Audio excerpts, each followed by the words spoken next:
Welcome back. Today, we peel back the mask of Halloween, not for scares, but for truth.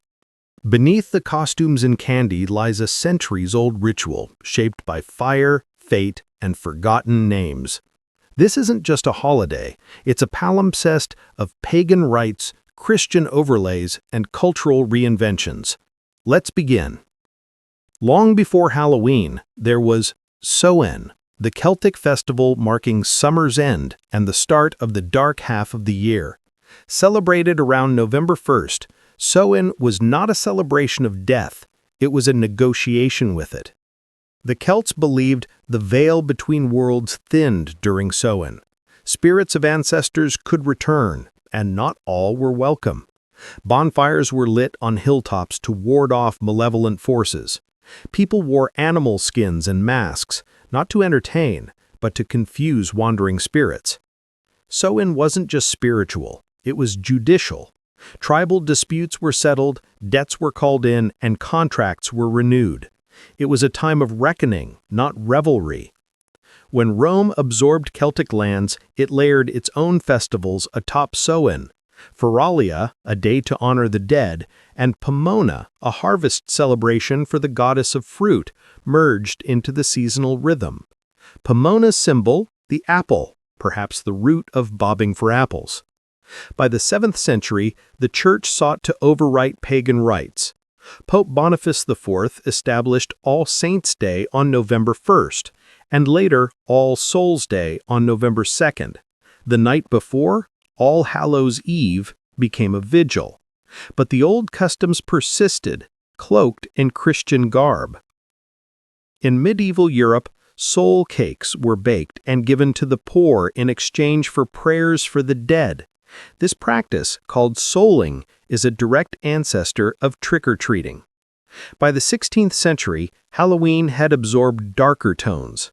In Scotland and Ireland, tales of fairies, banshees, and restless spirits mingled with Christian demonology. The witch became a central figure, not as a cartoon, but as a feared outsider.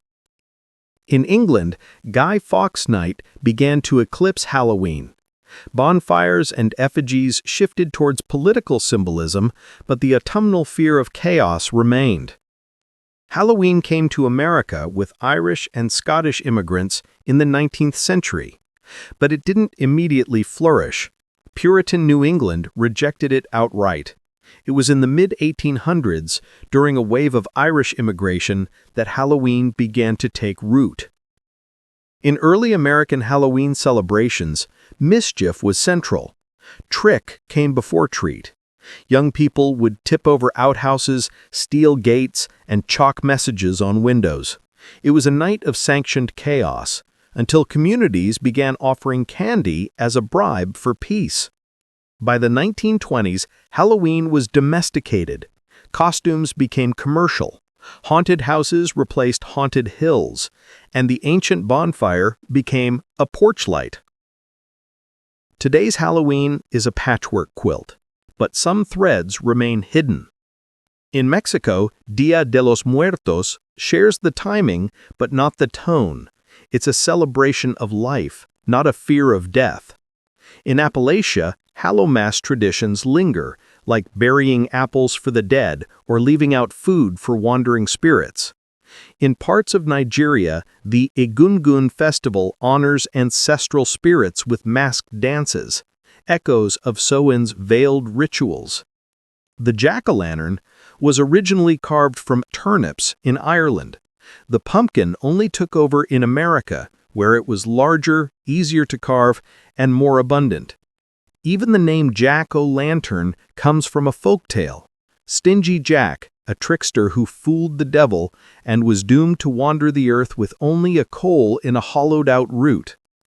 So when you light a candle this Halloween, remember, it's not just decoration. It's a signal, a memory, a ritual echo. Halloween is not just about costumes or candy. It's about thresholds, between light and dark, between past and present, between the living and the dead. And in that flicker, we glimpse the truth that history is never buried. It just wears a mask.